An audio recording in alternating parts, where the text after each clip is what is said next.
Bonjour à tous, bienvenue.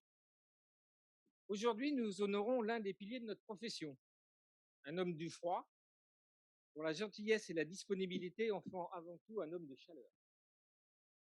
Robert Ducrot, puisque c'est lui dont il s'agit, est né quelques mois avant le débarquement des Alliés en Normandie dans un village de l'Aube, terre à laquelle il est très attaché puisqu'il y réside encore de nos jours.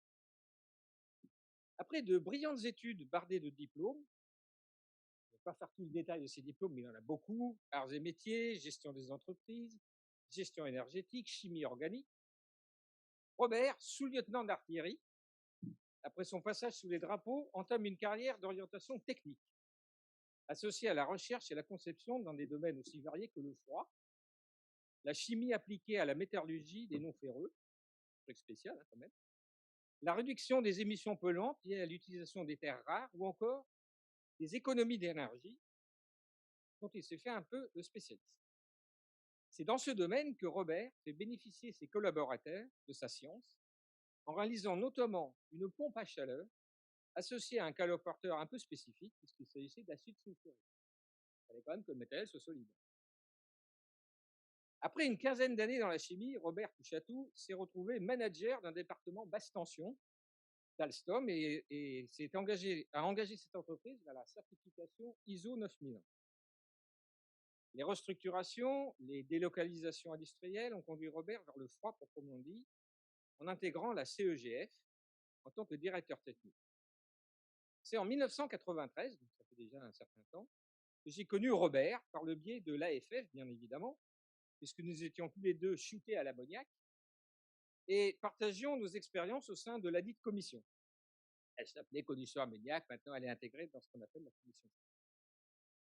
Nos échanges se sont intensifiés, notamment au travers de l'USNEF, le syndicat professionnel des exploitants frigorifiques, et la FICUR, puisque j'avais moi-même, dans ma carrière professionnelle, des responsabilités dans ce domaine. Suite à l'absorption de la CEGF par Frigoscandia, puis après une OPA inamicale, en 1996, Robert a décidé de mettre son expérience au service des industriels, utilisant le froid en créant avec l'aide de l'USNEF une société qui s'appelle Maison du Froid Conseil, qui est bien connue des professionnels et qui est désormais pilotée par notre ami Jacques Kilbach. En 2005, Robert a pris la gérance d'une société de services en audit réglementaire, AR2E, dénommée Associé au Sémaphore, ce qui en fait un acteur tout à fait pertinent dans notre petit monde du froid. Pendant près de 20 ans, nous avons collaboré sur de nombreuses thématiques liées au froid, à l'environnement, à la réglementation. Et de notre travail en commun est née une amitié qui me permet aujourd'hui d'avoir la chance et le privilège de parrainer Robert pour cette médaille Charles Tellier qu'il a tant mérité et que je suis heureux de lui remettre aujourd'hui.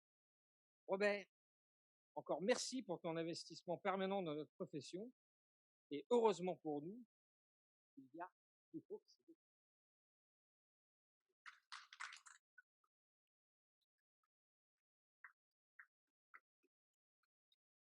Robert devient médaillé Charles de Froid et tu auras même un superbe diplôme.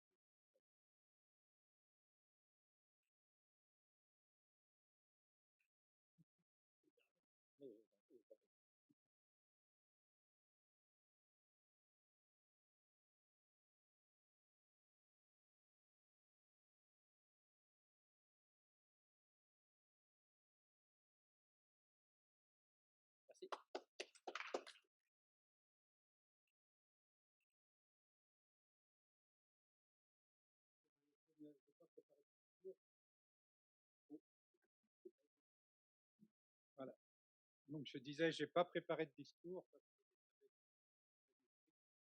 que je tiens d'abord à vous remercier tous, en particulier le conseil d'administration et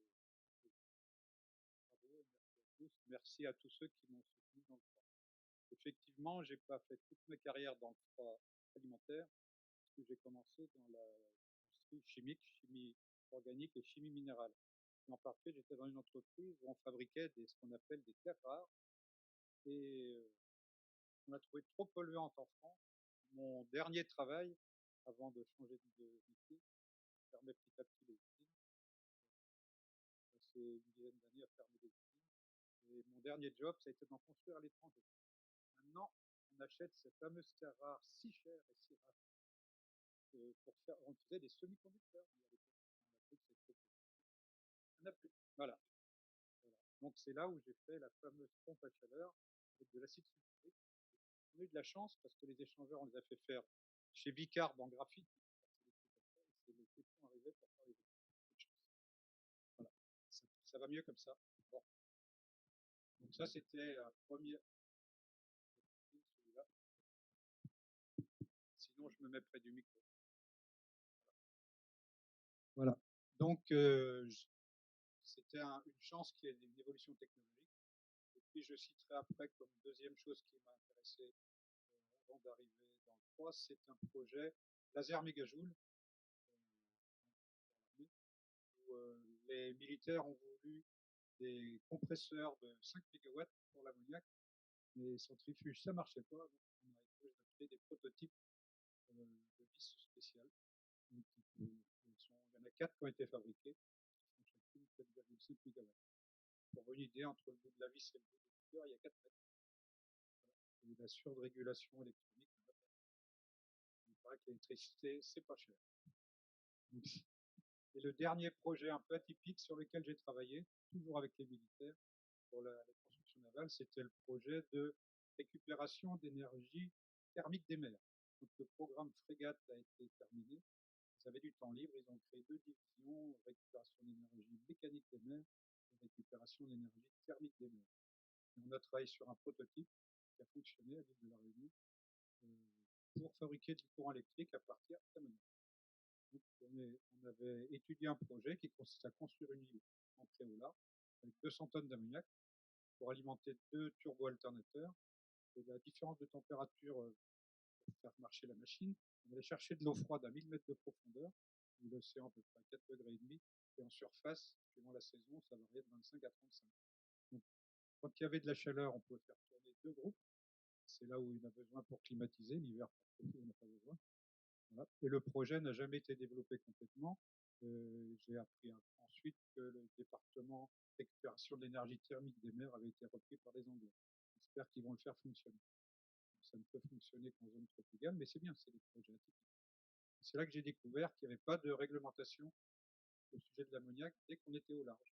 On a avoir discuté avec le préfet de la Réunion qui a dit c'est au large, pas de problème, c'est pas ça. Voilà. La seule réglementation que j'avais trouvée, c'était pour des tonniers.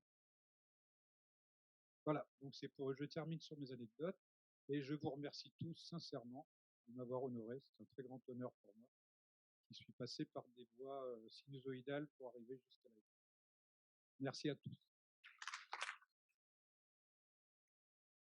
Merci, bravo. Et l'énergie thermique des mers, c'est aussi un sujet qui a fait l'objet d'un brevet par Georges Claude en 1912 et qui lui aussi est tombé à l'eau, mais du côté des Antilles.